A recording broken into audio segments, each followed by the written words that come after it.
Welcome, everyone, to another exciting episode of not just the Black Powder Podcast, but the Black Powder Appalachian Podcast collaboration that is happening on this fateful day in history. My name is Michael White, also known as MW for Liberty. I'm often joined by my melanated brother in arms, Mr. Marcus Matthews. But today, we're also joined on the Black Powder Podcast, or maybe the Appalachian Podcast is joined by the Black Powder Podcast. I don't know how it's working, but we're joined Billy Riddle and Simon Winch over in Virginia. Introduce yourselves, gentlemen. Billy Riddle and Appalachian. If you say Appalachian in this area, you're liable to get an Apple phone at you. They don't put up with that. I mean, people will revolt. They'll revolt on me? All right. I know he was going to pull you up on that. I thought, I'll let Billy do that. Yeah, I learned very, very quickly. Well, I'm Billy. Yeah, I'm Billy Riddle. I'm the host of the Appalachian Podcast, and Simon is a Elton John impersonator by night and my podcast co-host by day. So, yeah, we're just out here in the moonshine capital of the world, kind of doing our thing. It's good to join you guys. Yeah, man, it's awesome to be here. So sorry about the mispronunciation. You know, Arkansas is kind of like an honorary member of very much so. Of very Appalachia. much so. How did Arkansas, the way it is spelt, get enunciated? Oh, there's a $20 word right there. Yeah. How the hell did Arkansas get pronounced from Arkansas? It's your fault. It's literally your fault. It is. I wasn't there for the great Arkansas debate of the 1830s, but I tend to, we call it either Arkansas, and then when we're kind of deriding it, we call it Arkansas. So, I mean, that's just kind of how it goes. And then, of course, people that live in Arkansas are known as Arkansans. So, honestly, you can say whatever the hell you want to when you're here. No one's going to care. You know, I'm going to say Appalachian. Oh no, because you're not. I look to fight people. So throw something at me so we could get this shit started. Man. No, I'm just saying I reached the point in my life where I need to see if I still got it, because I feel like I have 10 good years of hands left in me. So I'm going to say it in the wrong way just to start some shit. I don't have that luxury. I think I'm beating hell up. Only 41 years old, but I've lived enough to be an 80-year-old and living hard, put away wet. Oh, the only thing my hands can be good at is reaching down in my holster, and that's about. That's if you go. If it's gonna. Well, that's why I'm trying to see if I'm to that point where it's no longer about the knuckle sandwiches. It's about how we handle shit. There you go, brother. There you go. I mean, the same thing can be said about Missouri. Is it Missouri or Missouri? Is it San Antonio or San Antone? And we come back. If I dare reach back across the Atlantic, how the hell have we called people from the Netherlands or Holland? How are they Dutch? Yeah, that's a great freaking question.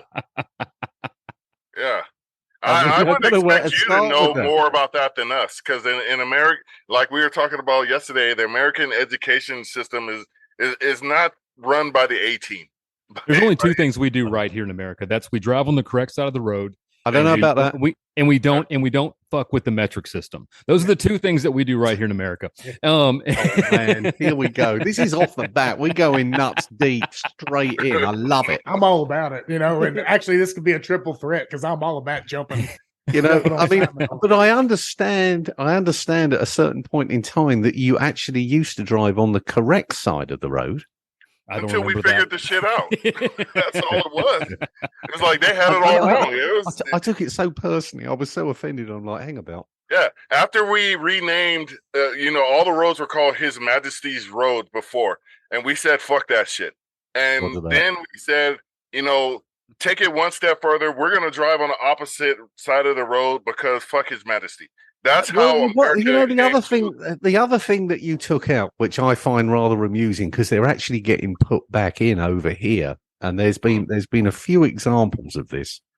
And to sit by a roundabout and watch Americans figure out the navigation of a roundabout, I've got to tell you, it's outstanding. So let me interject there. Hold on, I'm interjecting. Yeah, we have a number of roundabouts in Arkansas. We love them in Arkansas. There's a number of them in Little Rock, and we are very good at navigating them. I don't understand roundabouts at all. I think it is a useless waste of concrete and asphalt, because a good four-way stop is more than sufficient to. It's all about navigate. man. A requirement of a four-way stop. It actually needs involvement and participation. Right. That's how we build ourselves together as Americans. Now, the element of the roundabout actually can be challenging. Now, I'm not saying I have ever done this. I will claim the fifth, as is my right.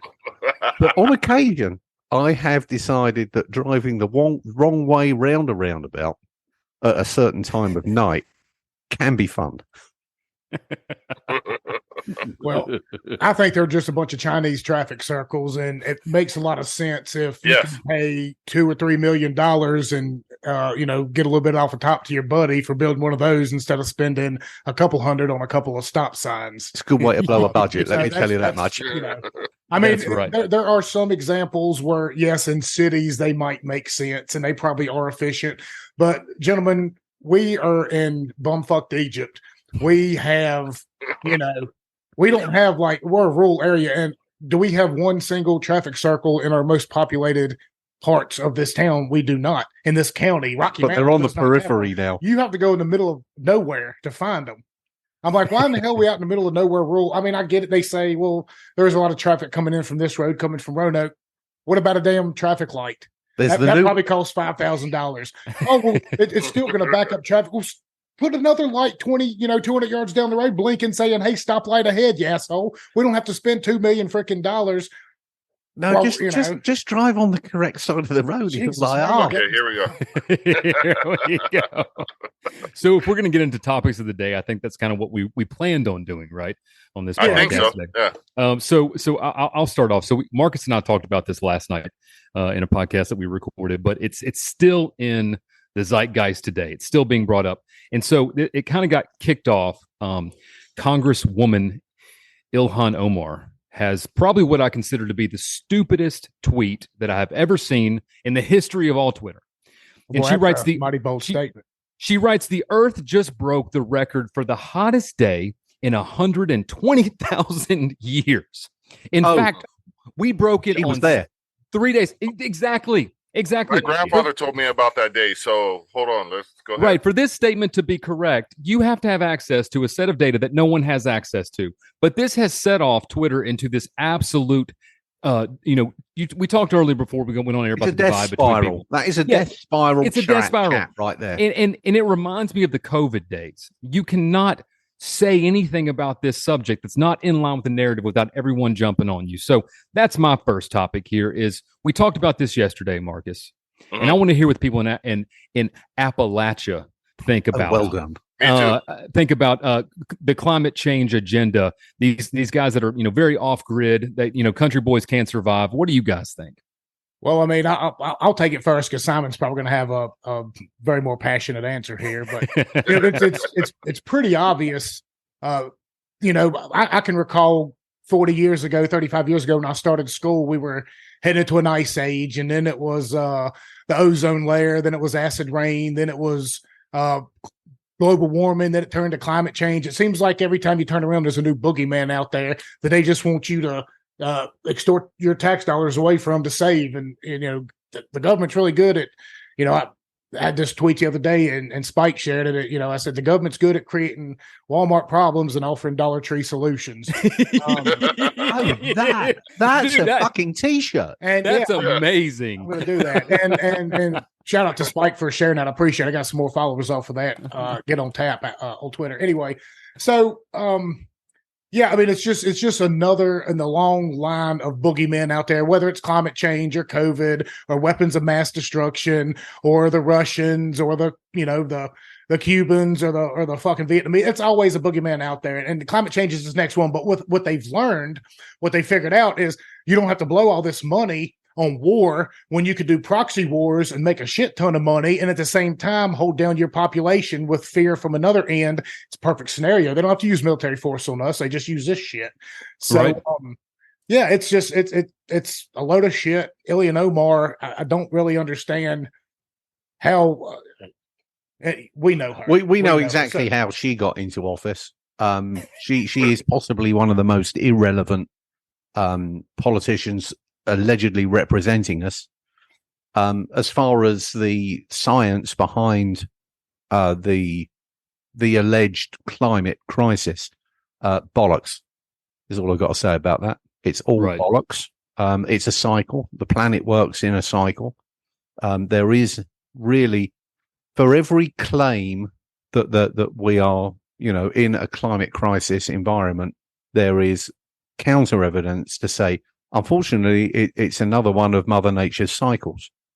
There's been some fairly interesting studies that came out fairly recently about carbon monoxide, carbon dioxide, and that they're not really part of the problem of this alleged climate crisis. So again, it's another crisis that's been developed by narrative that, quite frankly, as I've said before, is bollocks. And plus, they're trying to shut down our local farms around here. I mean, that's what they're doing, is slowly starting to ooze in and regulate till all our small farms around here are destroyed and everything's factory farming. So yeah, I mean, when the solution to the problem is to get rid of cows and farms, very quickly, this isn't about changing the weather. This is about making sure people can't eat. Right. And, my problem with it is, regardless of what you think, whether you think this is real, whether you think it's man-made, whatever, the idea of giving the government total control over our lives to fix this is probably absolutely insane. Right. I mean, that should be the biggest alarm bell. We're the government and we are here to help you. As soon as that line is uttered, you better be running for your gun cabinet. Yep. Because these fuckers are looking to strip you of everything. And when I say everything, I mean everything. Yep. Now, I am a born-again libertarian when it comes to this. Thank you, Spike Cohen. And it was done on air up at the farm up in Callaway. Well, welcome to the club. Yeah. Well, I just want to interject real quick that Simon is definitely like what's that guy's name? David Attenborough? What's that? David Attenborough. You're like the David Attenborough of libertarianism. Well, because you're just smoothly telling your points in a very calm and deliberate manner, and I really appreciate that. I love both of you guys' accents, so that was my piece. Yeah, and they got good accents. Part, yeah. Well, I mean, unfortunately, in a crowded room, that doesn't always work to my advantage.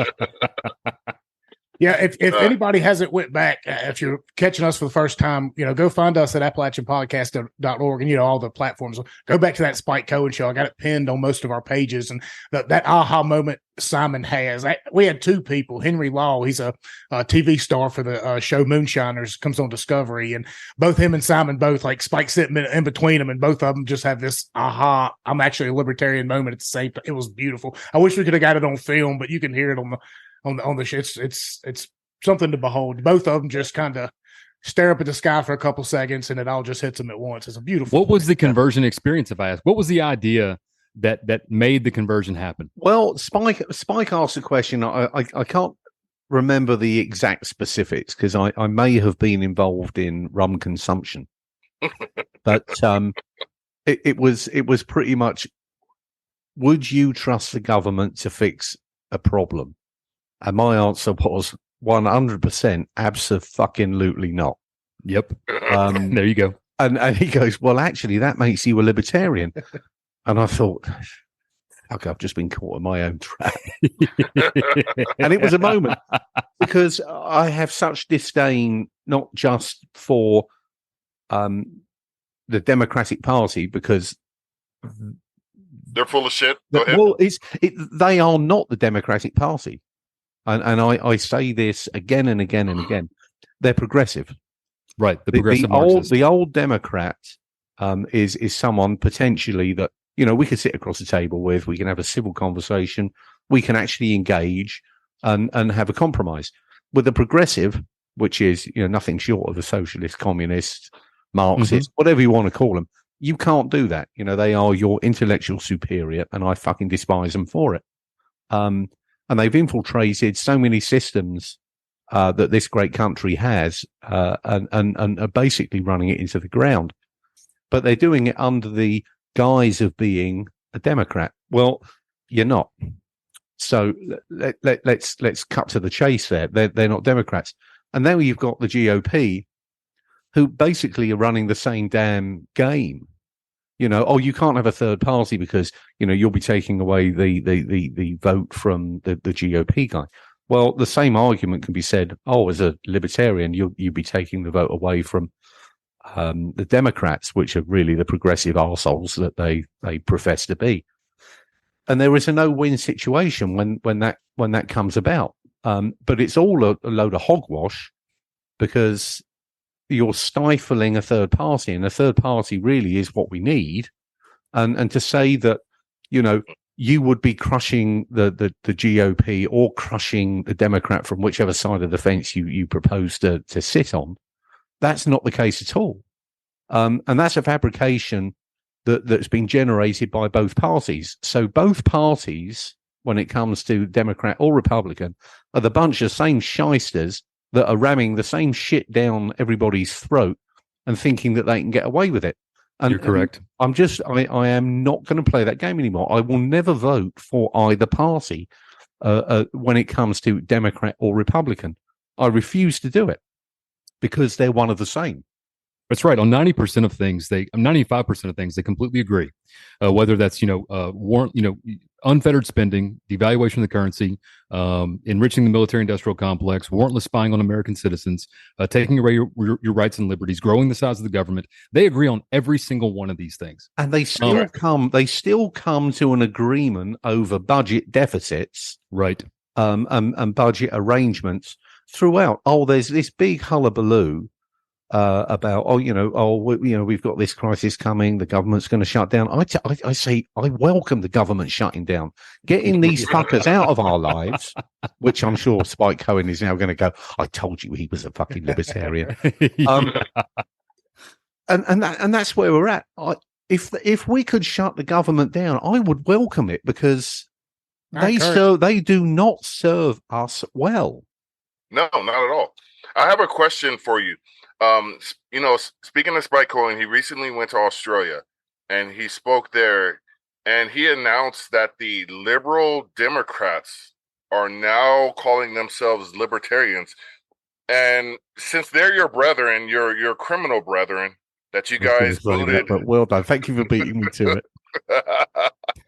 Well, what was a liberal Democrat if you could in Australia to where they, that is just astounding. I would never assume a liberal Democrat would actually become a libertarian here in the United States in certain senses. Are they different down there? I can't really comment about the Australian system. I can make lots of jokes about the Australian system as well. I hate them when they play cricket. I absolutely despise them when they play rugby. But you've also got the third party in the UK are the Liberal Democrats. So it's much the same thing, right? Where they're trying to strike that middle ground and make inroads in a two-party system that, quite frankly, has just shafted the citizenry for decades. Yeah, I mean, the UK, who would have thought the UK would be a bastion of authoritarianism? I mean, it is, if I had to just off the top of my head name the most authoritarian regime that is in the Western world, it's Great Britain. I mean, clearly at this point in time. Yeah, look at the cameras that they've got. I mean, they're a police state. You can't go and blow your nose in public without some bastard watching you. Yeah. Yeah. Throwing people in jail for tweets. Yeah. I mean, this is fascism. Right, and everyone goes, hang about, you can't use that word. Yes, I fucking can. Right. You're a fascist as soon as you are not able to have some form of compromise where you assume the mantle of intellectual superiority. Now, as soon as you do that, I'm going to punch you right in the fucking throat. Yep, there you go. Because I despise you for your arrogance. And how dare you assume that superiority in the first place? Particularly when we look at, the CDC, the WHO, World Economic Forum, these supposed, philosophers of culturalism are nothing more than a bunch of fucking hacks and potential dictators that are looking to shaft us all. So, I take it with a grain of salt, but I'll still punch you in the throat. Oh, sorry about that. Yeah, Billy. I mean, I just wanted to see what Billy had to say about that, because I thought Billy was itching to he's always itching, especially with that fucking haircut. I was literally just scratching my mullet. I was feeding to Simon over. I was just kind of gonna. I was on a rant. I wanted to remind everybody, or let everybody know, that at one point in time, Simon was a professional rugby player as well. So okay, mind the brain damage a little bit, but at the same time, I mean, to say professional, whilst I was playing rugby, in fairness, and I love the way you've tagged it. It lifts me. But whilst I was playing rugby, professionalism was not allowed. So we were strictly an amateur sport. And if you got caught being paid whilst you were playing rugby, you would get suspended and barred for life, as a good friend of mine was. But the evolution of that became semi-professionalism and ultimately professionalism.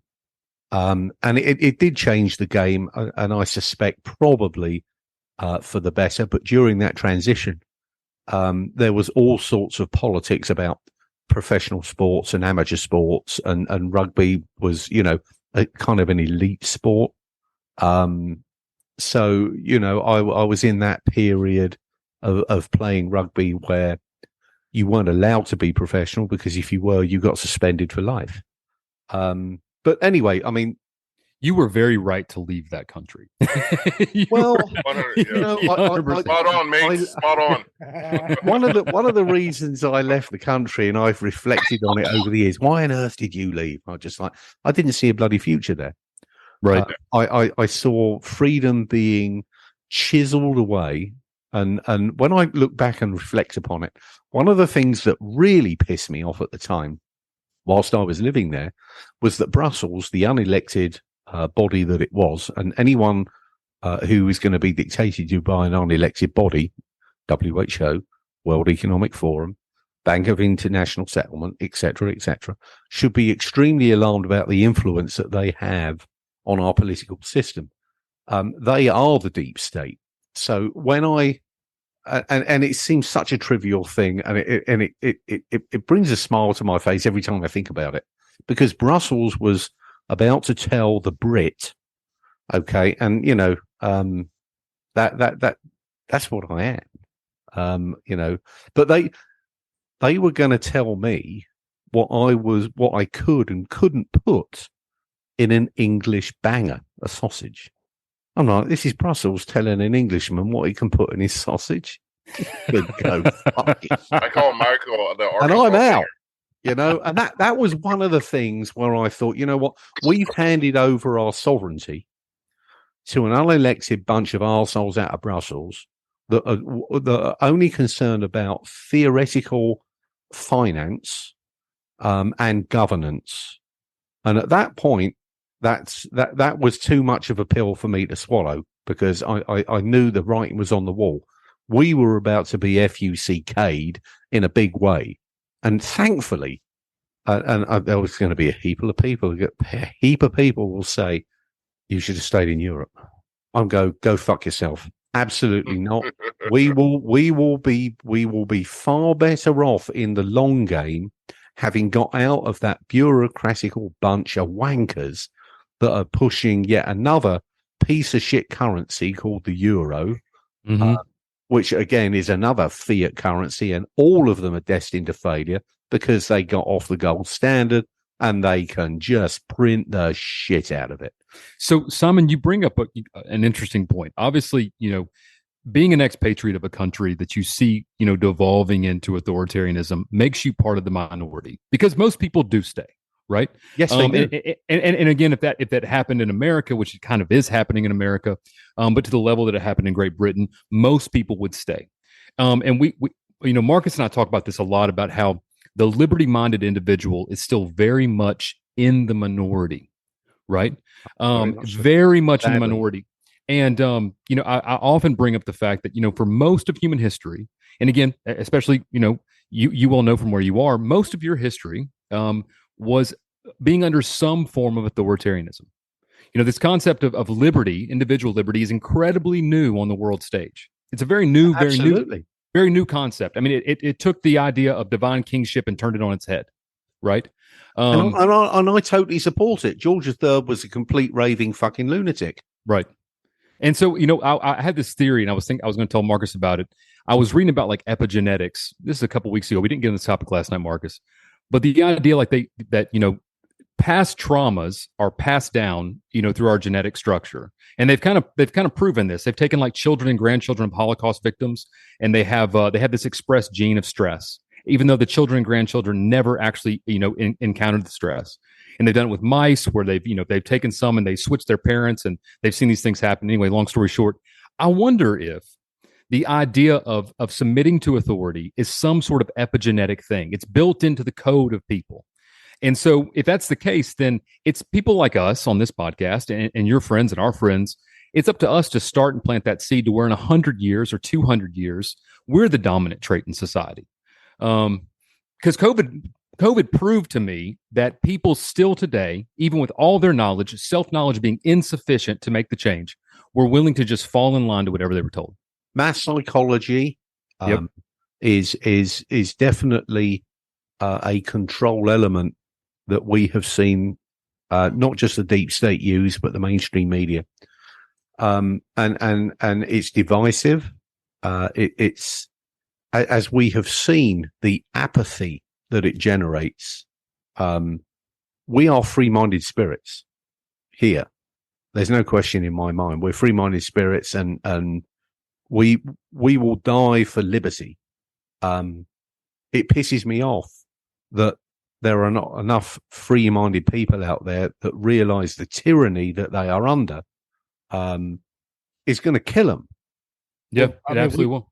We just had the biggest social experiment in the history of mankind perpetrated on us the past 2 or 3 years, and it was pretty shocking. I think at the end of the day, what was it? Somewhere between 80 and 85% of the population here in the United States got at least one or two, of those so-called vaccines. So, I mean, that means there's probably to call it a vaccine. 10 to 15% of the population are the only ones probably capable at that point in time to standing up. Now, that's you can look at that in many different ways. 80 to 20, we'll say, just to be, fair.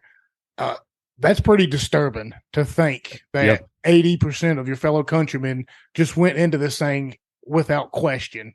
Now, I knew very intelligent people who just some of them they were forced for their jobs, but if more of them would have stood up and said no, then being forced on your jobs wouldn't have been as big of an issue. But the silver lining through all of that is, I think we come out on the other end with maybe now we've got 30% of the population. So granted, they had to go through some hardships. I feel bad for them for having to get that damn thing, but we grew stronger through this time period. Infinitely stronger. The liberty. This is a good question for Marcus. So Marcus, you were probably if you had to pick the most authoritarian area in the country during all this, you were definitely in the top 2 or 3, right? Yeah. In California. I would say New York was number 1. So, and you got a New York hat on right now on the podcast, by the way. Yeah. So what is the memory of people in California about this? Have people just already forgotten? Have they moved on? I think I liken this a lot to after 9/11. After 9/11, everybody came together and we were all like, America, fuck yeah, and all kinds of shit. Yeah, but that was a fuck yeah from the industrial warfare complex. That's right. And there's one of the manipulations that if that was a fuck yeah moment, what happened to the fuck yeah moment with COVID? Because we haven't had it yet. If you allow me, that placed America firmly in the camp that the government was here to protect us. The government was here to do us the justice and revenge, and we need to place our trust in the government so that they may protect us from all the evils of the world. Well, right, but I'm saying it's like the people in California who, had sand in the skate parks and closed down the grocery store and all this kind of stuff. Yeah, those people who suffered under that are Californians today. Have they just forgotten about it? They have. The sand in the skate park was in San Clemente, which is probably one of the reddest areas in the entire state of California. And see, that's my fear, is that people have just forgotten this. They have. Yeah. And they have. And the reason why people in like one of the reddest areas of California comply with all this government bullshit is because the government has systematically placed itself above the republic, where it is no longer relevant what the people want. It's what the government tells you that you want. And in California, people just fell into line because of that fact. There was no discussion. The government said, this is bad, this is going to kill us all. Everybody got in line. And everybody has forgotten about that now, because we're back to saying the government has our best intentions in mind throughout our politics, because we're still electing the same fucking duopoly that we elected prior to the pandemic, or the so-called pandemic. So, and kind of another interesting geographic, sort of thing is Appalachia. If you understand the history of the migration of people across America, most people didn't want to stay there, right? It was hard to farm. It was hard to live. It was hard to be there. The people who stayed were incredibly rugged and incredibly deterministic people, right? So a question for Billy is, what was it like where you were? Have people forgotten? Are like you said, have you gained through, I guess, reverse attrition, people that are more liberty-minded?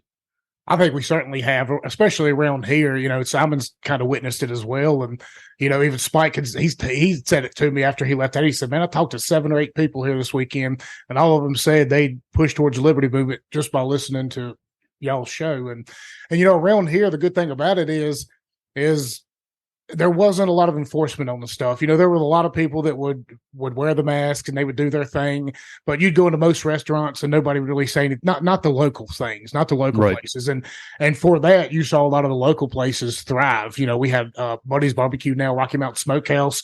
They ended up upgrading. We had some other businesses around here. We had some new ones open up because people around here basically just went on about their business. In the beginning, they wore their masks because the TV told them so, and it was the right thing to do. I never complied with none of it. But a lot of people would. You don't say anything to them. You got to kind of stand there. And honestly, there are a lot of similarities to this time period in life and the civil rights back in the 50s and 60s, where, hey, if you were black, you couldn't go here. You'd look down upon if you were the same thing. If you're not wearing a mask, if you don't have, some of those kind of things would happen, not to the extent you would see everywhere else, because there were people fearful around here, and I get it. But for the most part, most people didn't comply. Most people just wouldn't go out anywhere and say, fuck it, And I think it was said and done. Now we have more people that have really realized that we got more people that are kind of getting active around here. That's kind of why our show is taking off a little bit more. Yeah. It's because people are fed up with it. And, that's why I don't go after MAGA crowd very hard. And I know it's very libertarian, because the cool things to do is to rub both sides. But the way I view MAGA is you have MAGA, and then you have people who voted for Donald Trump. And it's pretty fair to say he is the best president we've probably had in 40 years, albeit the bar was really, really low. But what we should take from that is, whether it be Donald Trump or anybody else, he was the person that pulled people away from the establishment. Now it's up to us to take those people and say, look, you took the first step. You realize the Republicans are full of shit, and the Democrats are full of shit. Donald Trump took us as far as he can go. Now it's up to us to pick up that liberty torch and say, all right, we can take this a little bit further. Now you guys who voted for Trump see that third-party candidates are kind of viable, and it's okay to punch back. It's okay to tell a liberal to go fuck off. You don't have to abide by their ideology. Take it as far as individualism, live your life, do what you want to do, but people are on the right path. All about silver linings the past couple of years. Yeah. One of the big problems that I've come across over this whole COVID shenanigans was the influence that school boards and administrators have on our kids. There you go. Right? Yeah. And that was one of the bitterest pills that we had to deal with. My daughter was, thankfully, she could stand up for herself. But she was isolated. We got the whatever religious, medical, whatever the hell it was that you had the loops that you had to jump through, right? But they got our kids, and that was them weaponizing that situation with our kids. All right, so they went for our kids, and that has given me one of the greatest passions about derailing these fuckers, because how dare you go for my kids and use them as a pawn in your politicization of absolute fucking horseshit. Right. Now, I got escorted out of a number of school board meetings. The running joke was I'd go in and the deputies there would be looking at me with their eyes rolling in the back of their head. And I said, get your cuffs ready because you're going to be pulling me out. And rightly so. And it takes you, if you don't stand up to this, right, you're part of the problem. And when they came for the kids, that's what fucked me off. Right proper, as they say in Appalachia. Proper fucked. Yeah. Indeed. Exactly. And it got that so got under my skin that they could use them as pawns. With all the science that has subsequently come out. And I despise them for it. The fact that the federal government has got anything to do with education absolutely baffles me. Absolutely. The fact that the state then supports the federal government because you've got a fucking carrot and stick little campaign going on with funding. And if we don't draw back and fight back against this is going to be a battle that we are going to constantly face. The public school system is absolutely fucked. And the sooner we realize that and we take it back, and you can come back and say, yeah, well, states' right. Yeah, you're damn straight. States' rights count. And if we can take our funding away from the federal government, that empowers us. So the libertarian movement in that regard needs to very much focus on states' rights and getting these federal interlopers out of our fucking business.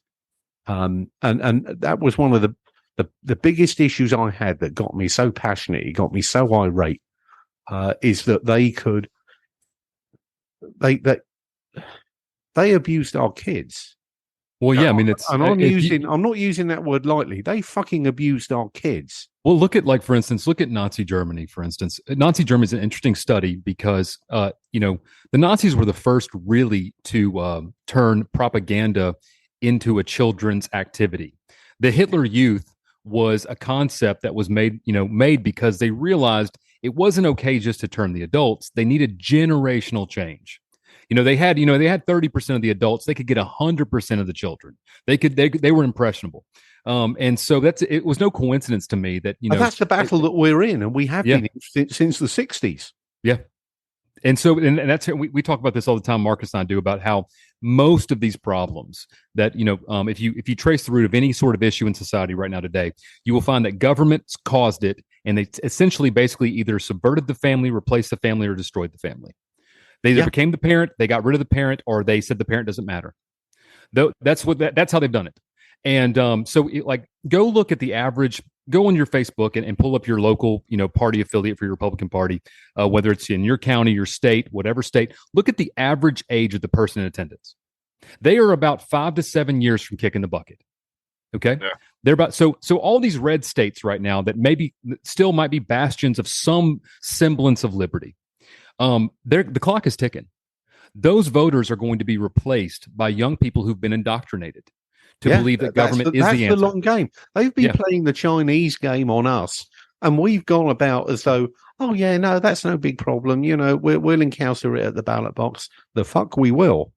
It is not going to be changed at the ballot box.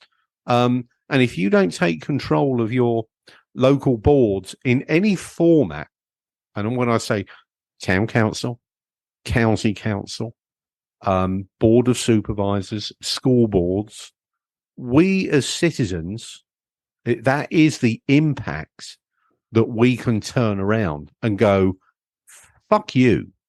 And that's the focus really of I think where Spike is going with local government.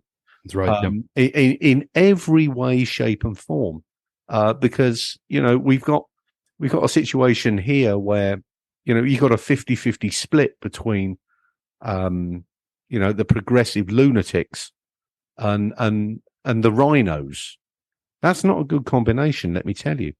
I want independent, critical thinkers dictating and making decisions based on the citizenry, and this is not what we're getting right now, and it hasn't been for decades. So the infiltration is complete. We are good and fucked. Yeah, I think the problem, because here in Southern California, our local school board flipped from 3-2 liberal to 4-1 conservative. And the board members that got elected were the ones that were going in front of the board and angry about the mandates that were dictated by the state via the federal government. And they all got elected. But the problem now is they came in saying they want to change it so the government is out of your life, out of your raising your kid. And they're doing the same fucking thing now. Yeah, they're And Spike talked about this. If you're replacing one with the other, but the other is still implementing their personal philosophy, because it's not a political. Nothing. Yeah, you replace nothing. You have gained. It's a net zero effect. Oh, it's actually worse than net zero when you consider, and this is how the makeup of tax revenue works. Is if you have control of your tax revenue, you have control of the direction in which you move. Right. Now, we have surpassed that point. So, all the funding from property tax, whatever tax it is, right? It's disgusting whichever way you look at it. Then has to go through the state. So now, what we're seeing here in Franklin County is that the administrators are the problem. Our elected officials, all right. Now you think you've got the right person in. All of a sudden, whatever they're looking to forward as an agenda is being inhibited by the administrators. Now that tells me one thing. The administrators actually have control. That's correct. And this is our biggest problem, is our elected officials are the cart and not the horse. You're 100% correct. You saw this with the CMS mandate, the vaccine mandate for the hospitals. You a perfect example. Medicare funding withheld, and this was implemented by unelected administrative secretary. Right? It was the idea that we're going to shirk our representative responsibilities, and we're going to defer it, basically. And so, here we are. That's a perfect way to say it. This is exactly where we're at. Yep. And this to me is one of the bigger problems, is that you can elect certain officials into the right boards, but the administration behind the organization, whether it's in the form of a school board, a town council, or a county board of administrators, is actually dictated to by the wishes of the administrators, who are unelected. They are, I believe, appointed officials. They get hired just like everybody else. Well, they do get hired, but how do you fire the fuckers? Because I'd fire them en masse. Very, very good cause, because a lot of the administrators are under 3 to 4 year contracts. Absolutely. If you don't want them anymore, you have to pay that whole contract. And that's what's happened in our school district. Because, so now we've been kidnapped. Yeah. And so the board members that got elected literally were threatening the administrators to the point where police were going to their houses because they were making what they felt was terroristic threats. But these board members got elected after talking shit about the superintendent and assistant superintendents. And I turn around and look on Facebook, and they're taking pictures at them at these conferences that they have to go to so they can learn how to do their job as elected board members. And their arms around each other. Like, literally, I was like, this is betrayal. And this is the cycle of democracy that we have in this country where we, like Michael and I were talking about yesterday, the pendulum swings left and it swings right. And then in the middle is you, and it's just knocking you in the head as it goes either direction. But that's what happened here when after they got elected, it was nothing changed. And, I want to reiterate that point for the simple fact, nothing changed. And the reason that nothing changed is that we as citizens who elect our representatives are actually being held to ransom. Yeah. And there's no other word for it. As distasteful as that may seem, the administrators have got us by the short and curlies, because they will outrun an elected official. Yeah, and we're held to ransom because, well, if we fire them, then we've got to pay them severance, and we got to pay to the end of their contracts. We're already doing that here. And, we're playing that game. And it's this, to me, this is bureaucracy that's out of control. And if we don't stop it, our destiny is sealed. Our fate is over. Make no fucking mistake. We are in dire, dire straits. Yeah, we are. The administration is playing chess.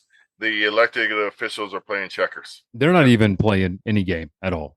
The fact that you can lie, the fact that you can tell outright lies again and again and again, and no one holds you accountable, and you get away with it. Yeah, that's DC. All right. Now, when it comes down to local shit, the local shit's the same bag of chips. Don't think it isn't. They're a bunch of lying fuckers. Well, and the truth is that, again, most politics that's going to affect you is going to be local politics. Absolutely. And this is the only one thing that we can change. That's right. But then we're hit with a loaded dice because they're held ransom with various contracts, and the administrators are the guys that need to go straight out the door. Why the hell are we protecting these fuckers that have led us down to a road of depravity? It just blows my mind. God, I need another drink. Y'all done got Simon wound up. Yeah, I'm wound tight today, guys. And I hate being this. That's about as English angry as you can get. Oh yeah, don't trust me. I can get a lot worse. But I would love to be singing the praises of someone that's doing it right. Yeah, but they're not. Name one politician that's doing it right. That's the give me fucking one Powerball question. Name one politician that's doing shit the right way. And you could say Massey, Paul, or whatever. I say no, they're not, because they're having zero effect. They failed. Yeah. It's and you can harp down, I don't know. Which senator would I choose to pick? I'm not sure I can pick any of them. You can't. It's simply impossible. If you ask me if I had to wave a magic wand tomorrow and say what local politicians, quote unquote politicians, would I replace tomorrow if I had to do them in series, I would replace your local sheriffs with libertarians. Your local sheriff holds so much power. That's the man with the power. That's the man with power, and he has the ability to prevent essentially tyranny. The exercise of the federal government against you or the state or whatever. In Arkansas, we had a number of sheriffs come out right after the infamous piece of plastic on the end makes it a new gun thing, right? That came out. And I know you. I don't own any of those things. I don't know. You probably don't either. But a number of them came out and said, "Look, we're just not going to enforce this. If the federal government wants to enforce this, they're going to do it on their own time and their own dime. We're not going to be involved in this whatsoever." And the number of things that your local sheriff can do like that is really paramount to starting this victory. Because when you showed up at that school board meeting, like you said, and the number of times you got kicked out, it was law enforcement that made that decision, right? If they're the ones that enacted it from so if your local sheriff says, "I'm not progressive chair," that and arguably I push the limit every single time. I don't let law enforcement have the out and say that they're just doing their jobs. They did make a choice. They made a choice to voluntarily be a police officer, Most of them enthusiastically made that choice. And they have an ultimate choice at the end of the day whether they're going to do something or not. And so if your local sheriff came up and said, "Hey, look, we're not going to arrest parents for speaking their mind. If you want them to shut up, you're just going to have to cut the mic. We're not going to kick them out of here." That could have changed a number of conversations throughout the country. It's just several thousand, I should think. Right. Yeah. So, Billy, what did you have? What was, because we talked about topics that we were going to talk about. What was yours that you wanted to speak to in this episode?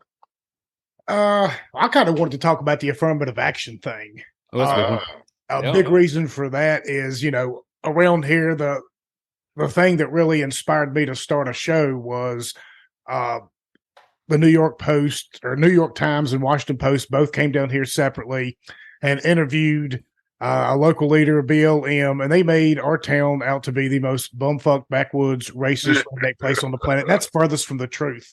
Yeah, because that belongs to where Michael lives. So I just want to put that out there. I mean, look, like as you stated too earlier, look, we have rugged terrain around here. We have mountains. We don't have a lot of space for plantations where you need it. The slaves around here were the children of the farmers. Now, granted, there were a handful of people that did have slaves. Booker T. Washington was born here, just right down the road. So there were slaves, but it wasn't as prominent. So they come into this town and knowing that we've always, I remember growing up in the 90s when just about every single kid had a Michael Jordan or a Michael Jackson poster on their wall where everybody was listening to Ice Cube and Snoop Dogg and watching Friday. Like racism was gone. Right. You know what I mean? Like you still had your little pockets here and there, but who really gives a rat's ass? So the whole affirmative action thing, I'll start this show based off of, their antics. And we've had the Black Lives Matter people on here before, and I've talked to them about the whole affirmative action thing and civil rights thing. I'm like, it should be about the merits. And it goes deeper to the civil rights. I'm like, why do you want to force somebody to feed you or force somebody to do business with you? Like, if this guy down the street is a Klan member and has a restaurant, wouldn't you rather him proudly proclaim that on the side of his building so as a black person not to go in there? Instead, the government's forcing him to do it. So what is he doing? He's yanking down his pants in the back room and he's shoving his pubes into your soup because you're in there and he don't want you in there. Like, if you're a black-owned business in this town and you hate white people, I would prefer you have a sign on the door that said, "No crackers." Good. I'll go give my money to some damn body else. I don't care. But, so I prefer the term pilgrims, by the way. Yeah. Oh no. I feel the Brits are going to get it again. Yeah, these pitiful colonists over here. Yeah, man. Yeah, I kind of want to know y'all's thoughts on affirmative action kind of going across. Marcus, take that one away. We had this conversation last night, but you have a unique perspective on it, obviously. Well, first of all, I also believe in the merit-based system. And I have no clue. I 100% agree with you. I have no clue why anybody wants to give their money to somebody that doesn't like them. That is just I'm one of the most basic fuck off and fuck you people that has ever existed. Why do you want, I don't want to be stereotypical, but first of all, minus Louisiana, because I'm giving Michael a little credit. Most of y'all don't season your food correctly because I've been to a Stuckey's and that was some bullshit. Waffle House is questionable, but I technically don't believe in affirmative action in the sense that you need to earn how you go through life. So, and Marcus, we kind of touched on this last night, but I didn't really ask you. Did you growing up, because we touched on the 90s thing and about how a lot of liberty-minded people grew up in the 90s because, the hip-hop crowd was the first to really sort of deride the state in media. The fuck the police was a hip-hop term that came out in the 90s, and it was the first group of people that said, look, the state's 80s. The problem. The state's the problem, the government's the problem. Did you feel like growing up, because you're 10 years older than me, did you feel when affirmative action was really, really being pushed, again, 90s was really being pushed, did you kind of feel in the back of your head like that was a good thing, or did you feel like it was telling you you're not good enough to succeed without this help?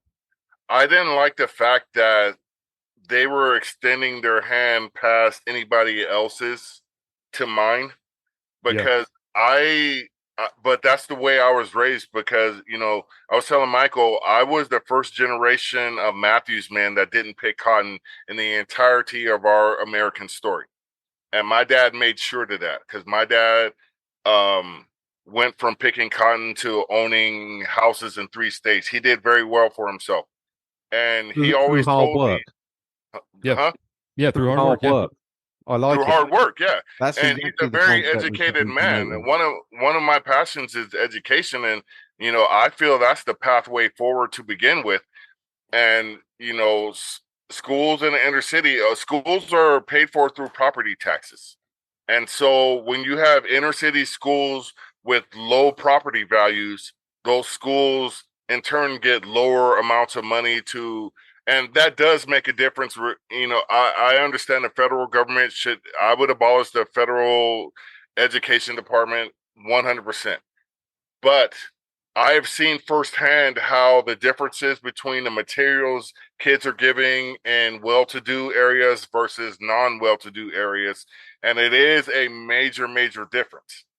But I feel that Americans in general we need to find a pathway to move past the racial situations we've had that have affected Black communities and poor white communities, because I feel those two communities are on par. They're the same. They're exactly the same. They're very much the same. Yeah. Yeah, because it's all about the resources. And I told Michael that basically, I'm kind of losing my train of thought here, to be honest with you. But basically, we need to see that we're all in the same line. And that's where we need to approach this situation when, like I was telling Billy, I misquoted it about the rising tide when I was talking about doing this collaboration. And that's where I feel we need to understand that the rising tide lifts all boats. And if we looked at America more in that light, we would be in a better position where we wouldn't even have to talk about affirmative action. And I'm glad that, Simon brought up it's the same. I mean, I come from Northwest Louisiana. I live in Arkansas. You guys live in Virginia. We're no stranger to poverty-stricken areas regardless of color, right? I spent many years in and out of Louisiana, by the way. Okay. All right. Yeah. So, I mean, the city that I grew up in and the schools that I grew up in, there wasn't a difference between white kids and Black kids. I mean, other than the color, we all came from the same circumstances. We were battling the same issues, the same socioeconomic conditions. And so I'm kind of with Marcus on this one, that I feel like the people that are still holding on to this bastion of this issue, they're benefiting from it. They have a benefit to continuing this divisiveness. There's only one area where I say that classic American racism exists, and I've told this to Michael several times, and it's indisputable. But the only bastion where classic American racism exists is the judicial system. Yeah, and that is not debatable. I don't think you're going to get much disagreement with that. No, I think a lot of the racial issues that we are now encountering, particularly some of the inner city issues, it's contrived, but when it comes to the federal government's involvement in education, I think you would be far better served by having a state-controlled education system. I'll go one step further, as opposed to the federal one. There are so many different. There are so many different, potential solutions to how we overcome how the federal government is completely dividing us racially, and that's for good purpose. And let that not be a mistake. But I think if we regain our local governance and our state government, and reject the federal government to the areas that it was originally designed for, I think we'd be in a much better place, because we can all spend our tax dollars, which are a necessary evil to a certain extent, a lot more wisely when we have control over it locally. I think Billy was going to beat me to the point. Billy, what were you about to say? You said you had one better. One more, take it down to the local level. Simon kind of alluded to, get it even out of the state's hands. And I'm completely against taxation, 100%. It's fair, but at the end of the day, my starting point for negotiations is anarchy. It's anarchism. So I am honestly willing, because I understand that that is my that is my utopia, but in the same breath, I'm also realistic. So if we are going to have the tax dollars and they are going to be extorting those precious dollars away from my billfold, then at the very least, I want it back in the form of school choice to where we can send our kids to a private school or send it to a pod with some of our neighbors that we trust, or take that money and give it to the mother so she can be at home and homeschool the kids. You know what I mean? Like, in our local community, Franklin County, for a lot of you who don't know, we kind of have one of the biggest German Baptist communities in the country. And German Baptist is kind of like Amish light, right? So they drive cars, they have electricity, but they got the hats, they got the beards. They're not supposed to watch TV or listen to podcasts or anything, but I fear some of them. Shout out to our German. We really support this community. We know they do. Yeah, my stepdad grew up in this church. My best friend grew up in this church, and I look around, and you never see them getting out there and making a fool of themselves. But per capita, they probably have more millionaires in this town than any other religion or group of people, and it's because number one, they all build each other's houses. They all do all the electric work and plumbing work in each other's houses. They all trade with each other. They all homeschool each other and homeschool each other's kids. And for that, they've got a blessed community. So that's one thing they don't do. They don't vote. That's a whole other topic for another day. We've already been over that. But either way, they are a beacon of freedom that kids can possess if at the least you take that tax dollars and say, hey, let the mother be at home. Let these people homeschool. I think. Well, again, you've just pointed out the Amish, the German Baptists, the Mennonites that we have in Arkansas. The reason they're so successful is two real reasons, right? Community and family. They haven't let the government do one of those three things. Subvert the father, the government has tried to break both of those elements.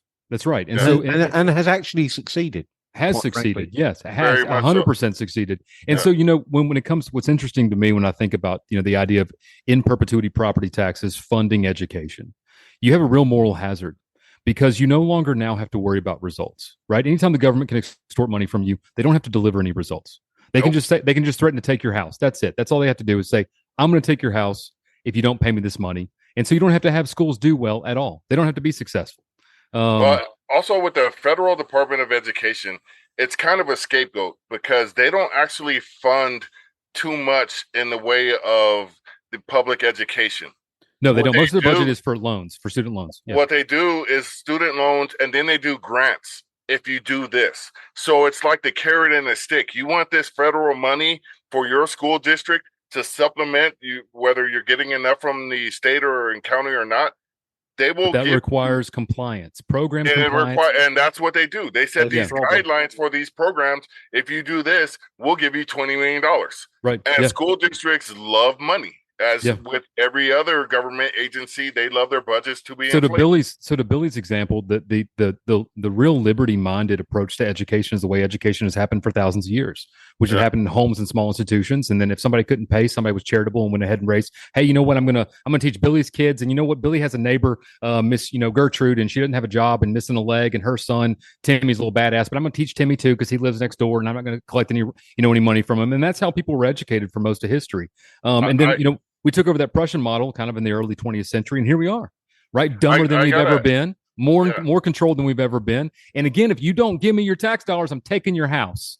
I'm taking your house. I gotta ask though, because I work in technology and I understand where it's going firsthand, and AI is going to be huge, whether people like it or not. How does a more traditional education fit in with the world that these kids are facing? Because the jobs they're going to be doing do not exist right now, combined with the fact that there's going to be a lot of jobs that are going to be completely automated. Like my guy Billy, your semi trucks are going away. That's just one generation away of not being human operated. Maybe for the long haul truck drivers, what I do is kind of a local thing. We get into places I don't see no robot getting into for quite some time. You're talking, but who makes long haul makes a decent amount of money. My buddy does long haul car hauling, and he makes well over $100,000 a year. Oh yeah. And well, I mean, so Marcus, to your question, human society has always been advancing in the face of technology. Technology has always taken and replaced jobs and created new jobs. I mean, it's not like this is something new. AI might be something new, but I mean, if you can fix something, repair something, build something, grow something, and make something, you can always make a living. You're good to go. And that's where we need to and this is the path that we have chosen not to go down, is that we're not creating and encouraging critical thinkers. No. And as soon as you get into critical thinkers, the next step is that you're creating entrepreneurs. Right. We talked about that last night. We're on the same pulse here. But here's something that comes to the shenanigans, going back to the school board thing, just for my last comment on really that segment, is that the Virginia Lottery, on its front page, you look it up, has made billions of dollars.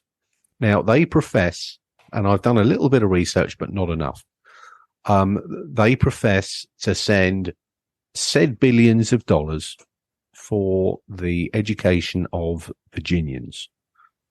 I have subsequently found out that those funds, because my question was to the Board of Supervisors, has Franklin County received funds from the Virginia Lottery? If so, how much? Is it equivalent to the other counties? Has it been distributed evenly, etc.? So you're going down that chain of custody of funds. I have now found out, and this will piss everybody off in Virginia, certainly Franklin County, is that the funds that the Virginia Lottery provides to said county, Franklin County, I am led to believe that then replaces some of the taxpayer funds, and rather than adding to the pot, it equalizes the pot, and the tax element from property tax is then allocated somewhere else. Do you see where that's going? You have you've introduced a very unique moral hazard of subjectivity to budgeting, right? And that one to me is, you're not, this should be an enhancement to the education system for which, they should receive the benefit of, all right, so we all gotten gains through gambling. I don't give a shit. Doesn't bother me in the slightest. I don't care. I'm that guy. But instead of enhancing the pot, they've decided, oh no, those funds we can now take out from that tax pool and add it to another general fund rather than enhance. Now that to me is outright theft. It is, and it's also we need more educated voters, because everything's a general fund. Everything. There are no left-right pockets in the pants of government. I've heard it used. I've heard it used. And this is the one that got me. This must have been 5 or 6 years ago. I happened to go to one of these firehouses. What was it? A public meeting of some description or another. And I heard one of the Board of Supervisors inadvertently call it a slush fund. Right. I stood up and went, "Are you fucking kidding me? You're calling it a slush fund? A slush fund is what you go to jail for, you shithead." It's pretty much all a slush fund. That was his perception, was that tax fund, having been reallocated, was a slush fund.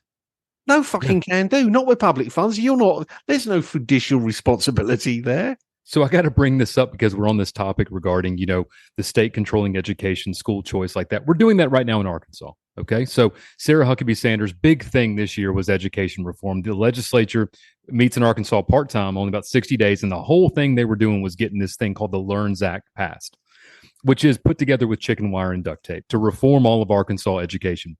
And at the end of the day, it is funded.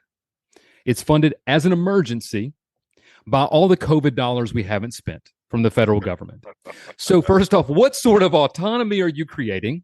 What long-lasting legacy of reform have you created? It's all just the same thing. We've traded one absurdity with a completely another one and set up another fight for the next 20 years. So there you go. That's how the state. That's exactly what it is. And and now we have our legislators, whether it may be, the town council attorney, the county attorney, the state attorney, Department of Justice, all of these guys, right, are corrupt as fuck. And as soon as the taxpayer figures that he's got his pants pulled down and he's standing there waving something around, the better off we will be, because it is theft. It's embezzlement. And you should be going to jail for some of this, even if you write it under some contingency law that this is how we do business. No, fuck off, mate. You've just substituted Virginia lottery funds and then put shit in a slush fund, in your own words, and you're not expecting me to call you a fucking thief. And then, like what Billy said at the beginning of the podcast, then go build a roundabout, have it bid by your buddy for $4 million. It only cost him $100,000 to build it. And y'all split the $3.9 million that got left over. Yeah. And that's how a guy drawing a $40,000 county salary retires a millionaire. And next thing you know, you've got $3.8 million turning up into your re-election campaign. What a fucking surprise that is. Yeah, surprise that is. So, gentlemen, we're kind of coming up here on a little over an hour, I think. Do we have any burning desires to share? I just have one. None of mine are legal, and I shouldn't actually. My attorney has advised me not to say this. Claiming the fifth on this one is probably wise. I just have one that I want to say as we close out. The thing about school funding that most Americans don't understand is public schools go through so much wear and tear. The books, the materials, all of that stuff that people simply just overlook during the process when they talk about school funding. It has to have, if you're going to have public education, you have to have a means to which it needs to be done right. And even if you're doing it in the pot, I like the ideas of pots. I think that's the most basic element to which we could educate our children. But even with the private schools, people are saying that's like a miracle solution. They're going to have the same wear and tear issues on the books, on the computers, on all the materials that everybody else had, where I don't think you're going to see a cost savings in any way, shape, or form throughout the course of your kids K through 12. I'm very fortunate. Both of my kids are out of the K through 12 element, but I'm still paying for the kids. Yeah. Yeah, you're going to pay forever, man. You're going to pay forever. And to Michael's point about how the government, we should not be paying for property we own outright to the government. It's personal property taxes are a contradiction in terms. It's not personal. Well, the government's involved. It's actually very contradictory to what, and you've got to bear in mind here, I can hark back to it very briefly.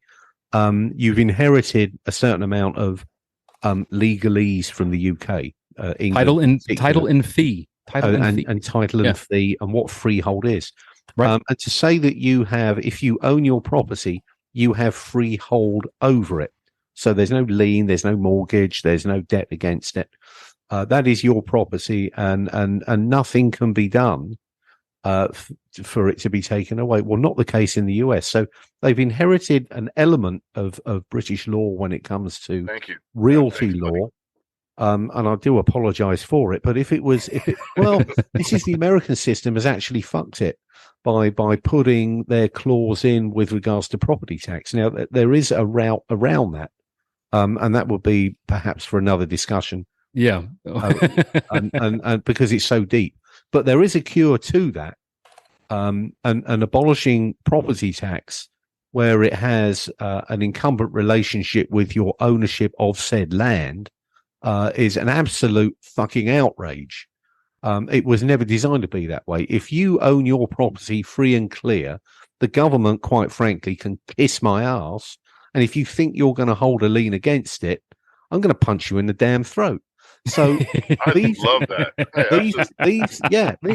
This little sham about holding it over me with your control elements, I'm not going to fucking stand. And I will work to my dying day to unfix what you've put in place there, because that to me is one of my biggest grievances about property tax is you don't own shit. No, you don't. You never will own anything. Under English law, which was inherited, unfortunately, in many situations, but under English law, that realty law has been superseded by some smart ass shit-face attorney, some tax legal accountant twat. who's managed to mumbo jumbo his way through to figure it out. Yeah, well, we'll make them pay. That's right. Yeah. Mumbo jumbo's our word, by the way. I don't appreciate you using it. So if anyone out there is on the fence about libertarianism, property taxes give the best, thought experiment for you. You have something good in mind. You want to build a library or a school or a road. And somebody somewhere said, you know how we're going to fund it? We're going to tax every landowner. You said, okay, that sounds good. How much? Just a tiny, tiny bit. Okay, that sounds pretty good. What happens if they don't pay? Well, we're going to take their house from them. Well, what happens if they stay at the house and they don't let you take it? Well, we're going to send the police over there. And what happens if they fight the police? Well, we're going to shoot them. So everything comes down to, is it worth holding a gun to someone's head? And that's the libertarian convert speech that I give every single person. So anyway, with that said, guys, you know what, that argument can actually, and I hate to even put that, but that's a two-way street. How do you mean? It's a two-way street. I'm not going to say it out loud because I'll claim the fifth on that. But that's a two-way damn street. If you think you're going to intimidate me, trust me, I'm going to intimidate you. We need more people with that mindset. That's what the only people that say violence isn't the answer are the people who control the violence. I'll just leave it at that too. You can't have a monopoly on violence in a republic, and you can't have a elevated class in a republic. And that's everything comes back to the 2A. Yeah. Everything at the end of the day comes back to 2A. Everything. This has been a wonderful experience, guys. Can we do this like regularly? Absolutely. This has been. You guys are on track. I got it. We're on the same page. I have enjoyed this very, very much. And before we wrap up, I'm looking on Google Images at pictures of Franklin County, Virginia, and it's absolutely beautiful. I wouldn't care to live anywhere else. Yeah, it's absolutely gorgeous. So, if you need a realtor, give me a call. I can refer you to somebody in Franklin County. I'll get a broker-to-broker referral. There we go. What we need to do is, and we're starting to push this around here, and Spike was a huge inspiration for this, and things we'd already planned on doing, but we're going to try to start having more Liberty events around here. So nice. Got to get you boys up here one weekend. Maybe we get him up. Chip Slate come back down from being libertarian. I don't know if y'all follow that page, but Chip, he's just right down the road in Floyd County. He comes over. We'll have a big old Liberty Fest. I think we're starting to move in that direction, getting people here more and more often because we do have a lot going on here. And, you'd ask about burning things. I just wanted to mention real quick. Earlier, you had discussed, the inner city kids and poor white families. If anybody's listening to this and you kind of want a great in-depth look at how that is comparable, think back to the 80s and the crack epidemic in the inner cities, and then look in the mid-90s at how the Purdue family or Purdue Pharma and the Sackler family intentionally pushed Oxycontin on Southwest Virginia and Appalachia and the coal country, the coal miners. They did this intentionally and got this entire region hooked on this. Actually, Beth Macy wrote a great book. It was a show called Dope Sick. Check that out on Amazon if you haven't watched it yet. That is this area. That's this neck of the woods, just right down the road. We're the bootleggers, that part of the state's coal miners, but we all have the same rebel spirit. So just pay attention. This is my cousin Jesco lives just one state over from you. So Jesco White. Yeah, that's my cousin. The dancing outlaw. Yeah, no, he's not really my cousin, but I mean, he could be related somewhere down the road. Most likely, he probably is. He's just tired of them sloppy, slimy eggs. I put a knife on his throat, and I told her, I said, "Woman, if you don't stop making me these sloppy, slimy eggs, I'm gonna kill you."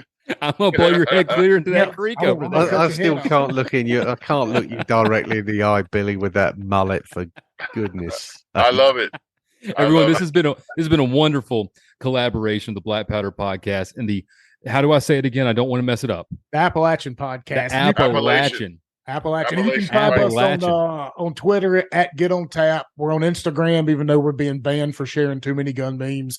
And we're also on Facebook at the Appalachian Podcast. Come give us a follow. We're only 400 away from 10,000. So we, get in there, help us out. Let us reach that 10,000 mark so we can officially get on a Fed list. There you go. Yes, that's what we're looking forward to. So probably we appreciate the shout, you guys. It was great doing this, and I'm like y'all. I'd like to get together and try and do this once a month. So far as this be a lot of fun. At bare minimum, we'll see where the path takes us, but the rising tide. I firmly believe this with this was ordained. This was a message that God gave me and Michael to reach out to you guys. So let's make it happen. Providence happens. And so our only shout out is, again, thank you for tuning into the Firearms Radio Network, where you've listened to the Black Powder Podcast on this collaboration today. We're still going to shout out Common Arms Trade Company, right? Common Arms Trade Company, proud sponsor of most of our episodes. Visit Common Arms Trade Company, use promo code Black Powder to receive 10% off any order over $100. Common Arms Trade Company is your go-to two-way spot for all things two-way. You can get guns, bullets, whatever you want, man. They're over there. So anyway, that's all I got. We can sign this thing off. We have a way that we sign off on the Black Powder Podcast. Do you guys have a special way? Nah. Well, at that point, we've normally drunk too much rum. If we make it to the end and we haven't had somebody fall off the chair, we're usually doing pretty good. And we've had right. So the way we sign off from the Black Powder Podcast, you're welcome to join us here. What is it, Mr. Marcus Matthews? Live free or die. There you go. You can go ahead and cut it. We'll put this one up on the air. Really appreciate it.